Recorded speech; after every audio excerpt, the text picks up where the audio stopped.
Isang makasaysayang pagdiriwang ang naganap noong Marso 28 na kaarawan ni dating Pangulong Rodrigo Duterte na dinaluhan ng milyon-milyong Pilipino mula sa iba't ibang panig ng mundo. Hindi maikakaila na ang global birthday celebration na ito ay naging isang record-breaking na kaganapan na nagpakita ng malawakang pagsuporta ng mga Pilipino sa dating Pangulo. Ayon kay Rob Rances, ang founder at CEO ng Synapcity at ang unang master neuroplastician sa Asia, ang isa sa mga unang nagpasimuno ng ideya na isama ang pagdiriwang ng kaarawan ni Pangulong Duterte sa Guinness World Book of Records. Dahil dito, may mga plano na raw sila Rances na ipasok sa Guinness World Book of Records ang nasabing global birthday celebration ng dating Pangulo. But I think it was really, a breaking of a record of people gathering together, celebrating a birthday of a former president of a republic. But with regards to the Guinness record, there's something else that we're planning, something that people need to, be watchful of. Ayon pa kay Rances, ang layunin ng kanilang inisyatiba ay upang ipakita ang matinding pagmamahal at suporta ng mga tao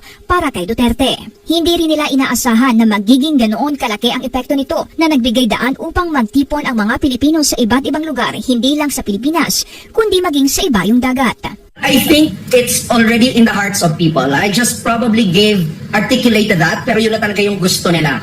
It's already something that has been resonating, and the moment I sounded the call, they said yes right away because it's something that I've always wanted perhaps na mangyari.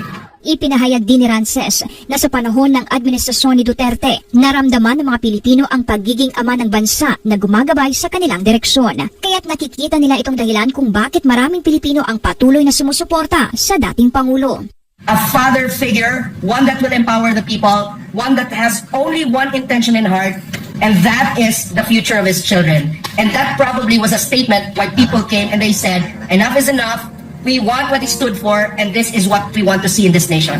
Sa ngayon daw kasi ayon kay Rances, nawawala na ang ganitong uri ng pamumuno at direksyon sa ilalim ng kasalukuyang administrasyon. If I were to say that brief, to say what really brought people to those gatherings, it was because for the first time, perhaps in their lifetime, they felt a nation that is fathered by somebody. And with the new administration coming in, it is as if we are a fatherless nation with no direction. There are leaders, but no leadership. And people miss that. And people stood for whatever he stood for.